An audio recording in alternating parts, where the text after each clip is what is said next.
Hi kids, this is Dr. Wani, your biology teacher. Yes, but today I'm taking a very special lecture for all my mascots, which is about physics. Now you must be wondering कि वानी ma'am तो bio पढ़ाती है, physics का lecture कैसे ले रही है? So let me tell you, बच्चों मतलब क्या नहीं करना पड़ता एक टीचर को, right? There is so much that a teacher has to do, especially if you care for your biotonians and you truly, really want them to do well. So I'm going to give you around 10 tips in today's small little video lecture, which are really going to help you because they help me and they help so many of my students who are doing really well. They're studying medicine from the top government colleges of India, including AIIMS, AFMC. So मैं आपको कुछ tips बताने वाली हूँ. We'll keep it very short and concise and crisp. Please follow these tips and please write in the comment section, did you benefit from them or not, because this will be very helpful for so many students जो आपके comment देखकर इनको follow करेंगे. And trust me, it's really going to be helpful. सबसे पहला point, अगर आप अपनी फिजिक्स की प्रिपरेशन शुरू कर रहे हो, ट्रस्ट मी व्हेन आई से दिस, वी हैव टाइम. ऐसा नहीं है हमारे पास टाइम की बहुत ज़्यादा कमी है. अभी तक एग्जाम की डेट्स अनाउंस नहीं हुई और जब तक एग्जाम की डेट्स अनाउंस नहीं होती, they usually give you 2 months time to prepare. So you do have time, don't panic, don't worry.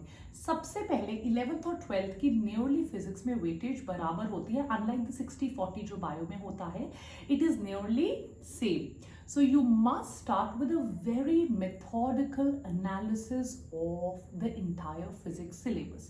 Her bar when you start preparing, आप first topic से शुरू करते हो और फिर by the time आप कुछ थोड़े topics खत्म करते हो, you lose the momentum, you lose the steam of studying. फिर दोबारा start करते हो, you will again come back to the first topic. So don't do that please. It must be a very methodical analysis of the entire paper. कि क्या आपकी strengths है, क्या आपकी वीकनेसेस हैं, ऐसी कौन सी चीज़ें हैं जो आपकी वीकनेसेस है, जो आपको ले डूब सकती है, because these things are very important. अगर मुझे आपको इंपॉर्टेंट टॉपिक्स बताने हैं, so at least mechanics, electrodynamics, modern physics, optics, heat and thermodynamics, simple harmonic motion और वेव्स, ये तो डेफिनेटली इंपॉर्टेंट टॉपिक्स हैं. मतलब इनमें तो 100% क्वेश्चन आने के चांसेस हैं and you must never leave them. So जिन टॉपिक्स के मैंने नाम लिए, please make sure that first of all जब आप जुलाई में अपनी फिजिक्स की प्रिपरेशन को अगर रीस्टार्ट कर रहे हो तो इनसे स्टार्ट कीजिए. When you come to these topics, it is very important कि आप conceptual clarity लीजिए, and that is why I always focus on the crash course, ताकि कोई टीचर आपको सामने बैठ के समझा दे, ताकि कोई फटाफट से सारे कॉन्सेप्ट्स आपको एक बार करा दे, and you also have a doubt window जहाँ पर जो भी कॉन्सेप्चुअल डाउट्स हैं वो पूछ सकें. So it is very important कि जितने भी टॉपिक्स का नाम मैंने लिया है, you do have extreme conceptual clarity. आप इनको बाय हार्ट नहीं कर रहे हैं, आप इनके रट्टे नहीं मार रहे हैं, आप इनको सिर्फ जल्दबाजी में समझ नहीं रहे हैं, आप इनके अंदर के कॉन्सेप्ट को अंडरस्टैंड कर रहे हैं, because simple conceptual questions come in the NEET examination. Physics में फियर की वजह से बच्चे बहुत डिफरेंट टाइप्स का मटेरियल रेफर करते हैं और ये शुरू में नहीं, राइट टिल द एग्जाम या तो किसी से मटेरियल मांगते रहते हैं या नया चीजें रेफर करते रहते हैं. That can be very dangerous. Make sure कि आपके पास क्रिस्प कॉन्साइज मटेरियल हो.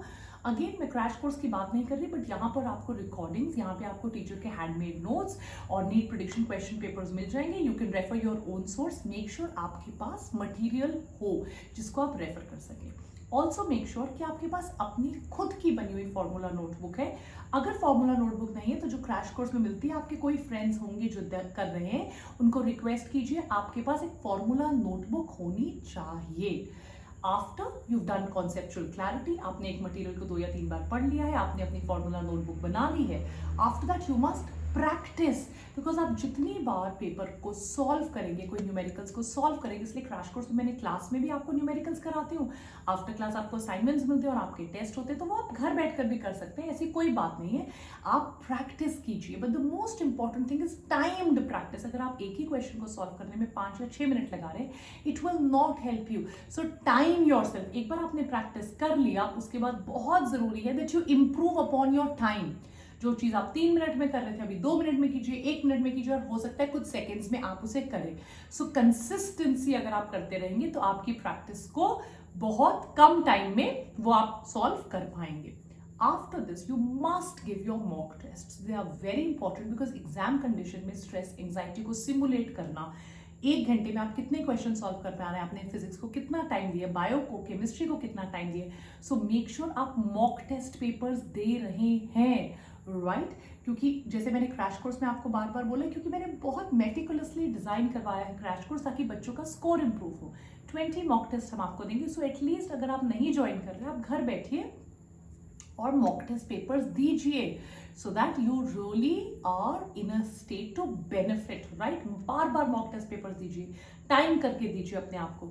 एंड फाइनली जो भी टॉपिक्स आपके होते जा रहे हैं, एवरी 4th और 5th day do include them in the revision time table. ऐसा नहीं होना चाहिए that you forget those topics. ऐसा नहीं होना चाहिए जो मेहनत से कॉन्सेप्चुअल क्लैरिटी की ये फॉर्मूला नोटबुक बनाई है वो रिवाइज ना करने की वजह से भूल जाए और एग्जाम में गलतियां हो जाए। Revise it, that is all. I really hope ये आपको बहुत ज़्यादा हेल्प करे। और अगर आपने क्रैश कोर्स लेना है तो मैं लिंक डिस्क्रिप्शन बॉक्स में डाल दूंगी, VD नीट कोड लगाकर आप आ जाइएगा। यस, बट ये सारी चीज़ें आप घर बैठकर भी कर सकते हैं। Make sure you are starting and write it down in the comment section कि आपको बेनिफिट हुआ या नहीं हुआ और क्या मैं ऐसी चीज़ फिजिक्स के लिए करूँ। Quickly write down in the comment section, आप लिखोगे I will do the same for chemistry also. Physics के लिए करूँ मेरा मतलब था केमिस्ट्री के लिए करूँ। Yes, take care, don't forget to become a part of V Biotronic. Bye bye.